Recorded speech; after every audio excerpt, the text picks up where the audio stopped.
Got 15 minutes? Brilliant. Let's build lower body strength and resilience with this quick, effective workout designed for busy women just like you. This is session number 11, and today we're working up on our feet and down onto the mat. If you don't normally work onto the mat, then I do have variations on the screen for some different options for you. So keep your eye on those if that's what you're looking for. And if you're ready, let's get going. We're going to start this session with some glute kickbacks. If you need to hold on to a wall or the kitchen work surface, then absolutely fine. Kicking one heel back of one leg, keeping the other leg supportive. Touch down with the toes if you need to as you kick back. Now we're using this as a warm-up exercise, really to get those glutes switched on. But if you'd like to add some weights into this, then you absolutely can. You can just hold some dumbbells down by the side. You can also add a fabric resistance band, one of the mini looped booty bands. You can add those either above the knee or below the knee for a little bit of extra burn on this exercise as well. And if you want to know where you can get some of those bands from, then have a little look in the session description. I've linked some, take a rest, to some that I use, I just get from Amazon. So you can have a little look for some of those as well if you fancy it. We're going to switch over to the other side and do our glute kickback on our other side. So really great exercise this. If at any time you're doing an exercise and it's really glute focused and you don't want to do that exercise, let's go, then you can do the standing glute kickback. It's such a great exercise to do. If you have ankle weights, it's also a really great one to add in. Just making sure you're kicking that heel back, so you're not just letting the foot flap around and flail, just really working on kicking that heel back. It makes such a difference for this exercise. Upper body stays nice and strong, straight and tall. Remember getting that head hooked up to the ceiling. Good job. Keep it going, almost there. And as I say, if you need to hold on to something, it's a warm-up exercise. We're not working on balance necessarily here. Take a rest, well done. So you can hold on to something if you need to. Next thing we're going to do is some globe squats. So I just want you to imagine you've got a big square or big circle onto your floor. And you're just going to start either in the back corner or just in the back part of that circle. You're going to sit into a squat.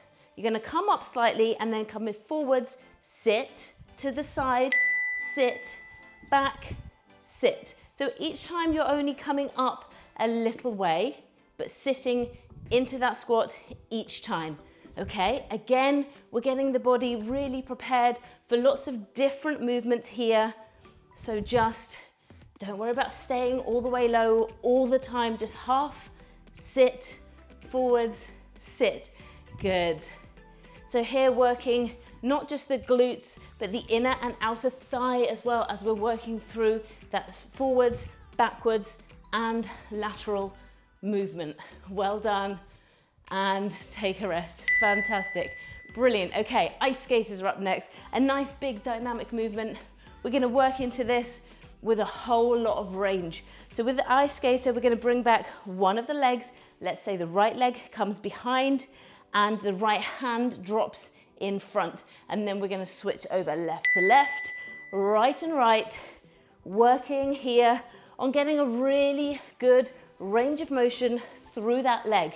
Now, if this bent over position is a little much for you, you can work standing instead.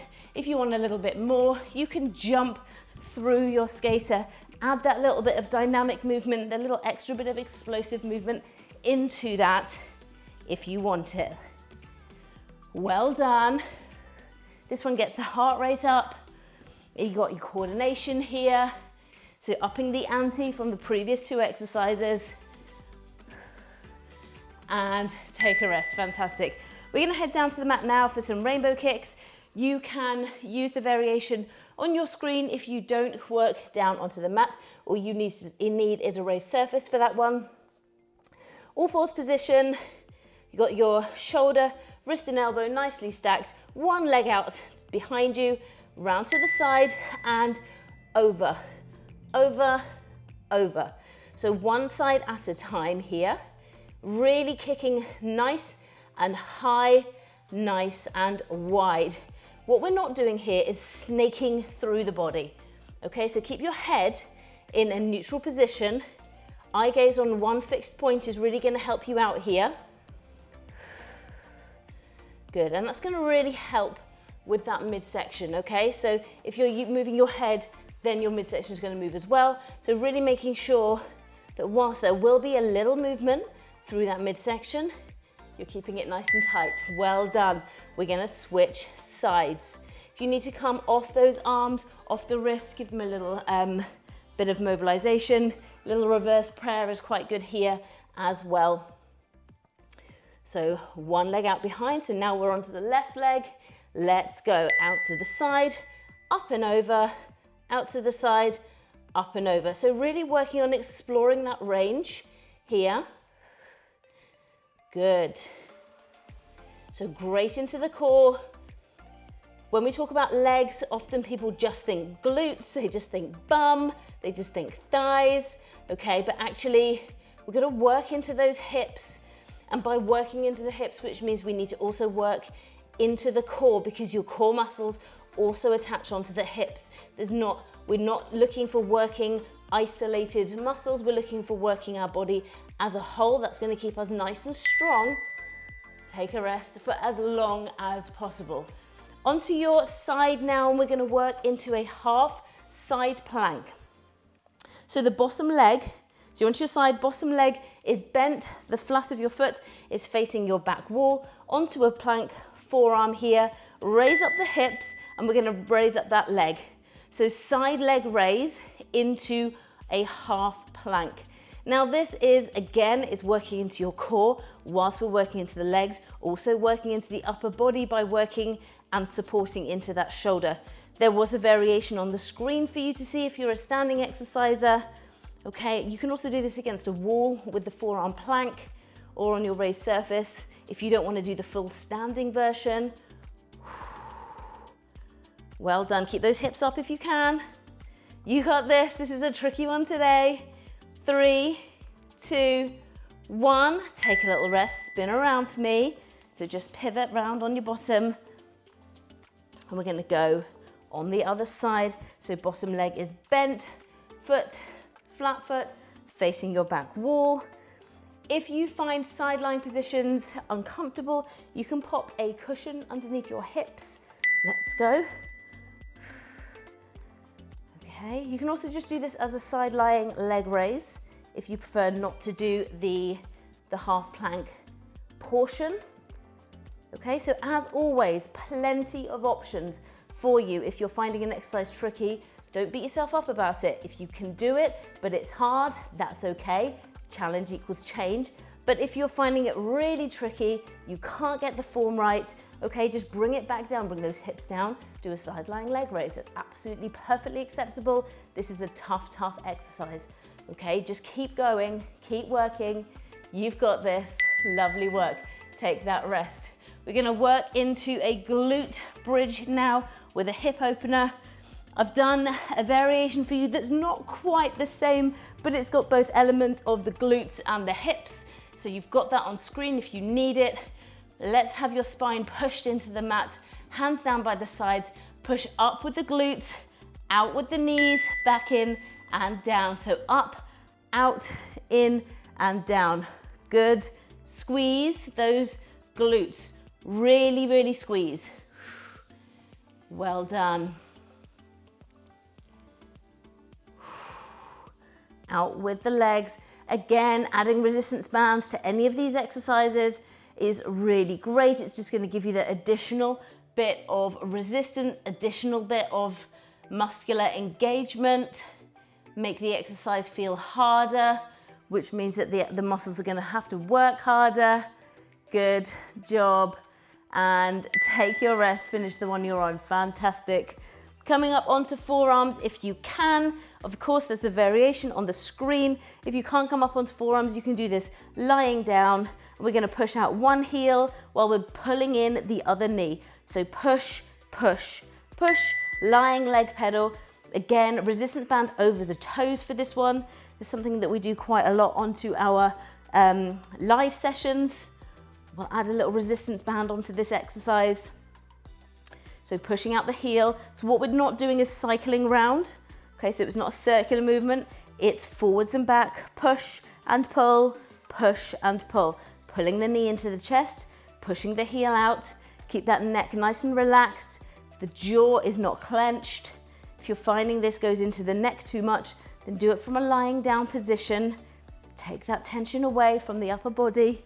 You got this, well done. Okay, coming up to our feet. If you need a little extra time to get up to your feet without feeling dizzy, just hit pause, get yourself up, and when you're ready, come up to standing. We're gonna come out nice and wide, toes are facing out. We're gonna sit into a sumo squat and we're gonna sit, pulse, pulse, pulse, pulse. Now, I've done this as a weight-free workout today, so you can add a weight if you want. You're just gonna hold on to a weight here if you'd like to. Kettlebell will do the job, dumbbell will do the job, anything you want as long as you keep it away from the body, so you're not holding it against your body. You want it to be a free weight. It's gonna give you more to work against. Let me show you my movement here. Push, push, push, back straight, chest open. Well done. Almost there. Take a rest coming out of that position. Before we head into our finisher, we've got some prisoner walks. These are not to be underestimated. They are really tricky. What we're gonna do is we're gonna sit into a squat and we're gonna walk, walk, walk, walk, about turn and go back. Whatever space you have available to you, let's go, you're gonna use. So even if you just have a couple of steps forwards and back, that's what you're gonna use. Back nice and straight, whole foot comes onto the floor. Heel, heel, heel, heel, all the time. Okay, I want you to imagine that you are stuck in this position here. If you struggle with your posture, I want you to put fingertips up onto temples. That's gonna keep that chest open. It's gonna stop you from sagging forwards. Good job. You're almost there. I gave you fair warning about this one. Take a rest, brilliant. We're into the finisher. We've got one exercise for the finisher with a variation on the second time around. We're gonna use the wall, okay? If you don't have a wall to use, you can just do a regular squat. You're just gonna hold a squat. We're gonna do a wall sit here. It's gonna be a 40-second wall sit. Let's go. If you can get those knees to 90 degrees, fantastic. If not, don't worry. Higher, slightly more achievable. Lower, slightly harder. But I want you to work on getting your shoulders back, your chest back, well, your back, your chest open, and your head against that wall, okay? So you're just sitting in and now push through the heels. That is the secret to this exercise. Push those heels into the floor, okay? Are the legs shaking? Not a problem. That's what this exercise does for you, okay? It gets those legs shaking, wringing them out. 2, 1, coming away just for a minute. Walk it out, shake it off, and we're gonna go back to it another 40 seconds in just 10 seconds time, okay? This time, you're gonna add a heel raise. So you're gonna come down into position in 3, 2, 1, and we're gonna just pick up a heel each time. Pick up, pick up, pick up, okay? Again, shoulders are back, head's back. Keep that jaw nice and loose. Oh, no tension, okay? No tension through that jaw. It's hard to say no tension through the jaw with the jaw clenched. So if you can keep that jaw nice and loose, okay, it's gonna feed down and you're not gonna have all of that tension into the upper body as well. You're doing really well, you've got 10 seconds. Come on, you can do this. You got this. 4, 3, 2, 1. Walk it out, walk it out, walk it out, walk it out. Woo! Well done, good job, that was your finisher. That was a burny finisher, wasn't it? I know it was. But you know, another session done. This is your second session this week in this plan, in your 4th week. You've done so well to get here. Let's stretch out together. Let's work through the quads, so the front of the leg, front of the thigh, knees together, hips forwards. You know the drill by now. Push, push, push with those hips, okay? Good job. Panic, rising panic, falling. That exercise, the wall sit, is really, really tough. Okay, so if you found that really challenging, then that's okay, because it is really, really tough. Let's switch sides onto the legs. Okay, hold on to something if you need to. If you don't need to, you don't have to. Hips forwards, knees together. Well done, good job. And just remember, just because something's hard, it doesn't mean that we need to avoid doing it. Okay, it just means that we need to give ourselves the acknowledgement that we gave it a go. And it means that you are brave by trying things that are hard, that you know are going to be hard. And if you continually try things that are hard, that level of resilience that you're building is going to be off the charts, and you are going to be able to implement that resilience into so many other corners of your life. So you build resilience, you build confidence on the workout mat, in the workout space, and it has a high transfer into your day-to-day living. Okay, so it's more than just a workout, okay, more than just a fitness tool. Let's work into the hamstrings. So just push one leg forward, sit back, and we're just going to stretch out the hamstrings here to the back of the upper thigh. Just a few seconds here with a nice flat foot, and then if you'd like to, then we're going to stretch out to the calves as well by bringing up the toes, and you just feel that come all the way down through the bottom of the leg. Again, just breathe it through. If that feels a little intense, just drop the toes down a little more. And let's switch over. Good job. So one foot in front, sitting back. Feel the stretch through the hamstrings. Well done. So the end of the 4th week is in sight. Toes come up, heel pushed. And if you're not sure what you're going to do after this 4 weeks and you feel so pleased with yourself that you've managed 4 weeks, 3 sessions a week, then you can take a look at the channel. There's a monthly playlist on there. Take a rest whichever month you're doing this in, August, September, October, November. There's one that's got lots of different workouts from the archives that you can delve into and have a little look. You can also follow one of my other series if you've not found one of my other series. On the channel homepage, I've got a playlist with all my different series in there, so try one of those. You don't have to do those every single day. You can do it like this and just pick and choose and do 2 a week, 3 a week, 4 a week, whatever fits in with your routine and your schedule. Just keep moving, okay? That's the main takeaway. If you can manage to do this 3 sessions a week for 4 weeks, there's no reason that you can't keep going with that, keep that momentum. I believe in you. I'm so proud of you, and you should be proud of yourself as well. But it's not over yet. We still have another session to go to round off this 4-week plan. So I'm going to see you at that next session. I want you to feel amazing. I want you to celebrate yourself. I'm going to see you there. Take care. Bye.